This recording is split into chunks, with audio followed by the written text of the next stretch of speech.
For example, silk is smooth to touch and while wool is rough. Clear? So next is बच्चे hardness. Hardness is another property of material. Some material are very hard and some others are soft.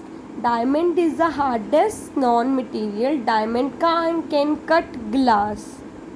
Okay, so hardness of wood depends upon the nature of the wood. Like tea and sisam woods are hard. Cotton is soft but it traps lot of air in it. Okay, listen, cotton is very soft while we are touching, but it traps a lot of air in it. Yeah. So next topic is बच्चे solubility in water. In this topic we will discuss water is soluble, the material or substance dissolve in water, either it is soluble or not. We will discuss both. Okay. So many materials and or substances dissolve in water. So बच्चे we will discuss one by one. First is soluble substances.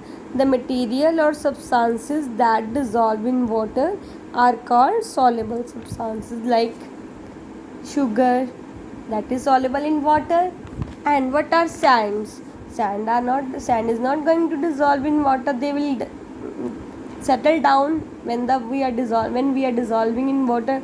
So बच्चे the material of substance that does not dissolve in water are called insoluble material or insoluble substances. Up to but in this topic we have to discuss only the definitions of soluble substances as well as insoluble substances. Clear?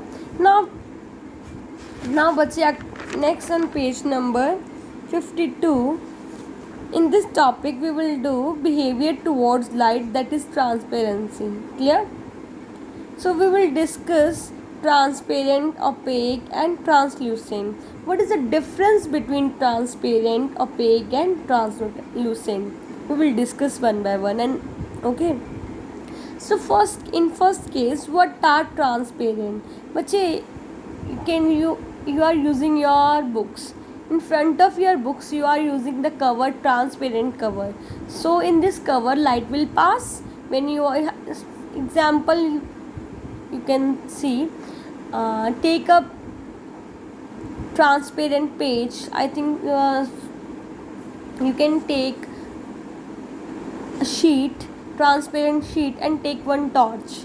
Okay, keep the torch on in the front of transparent sheet.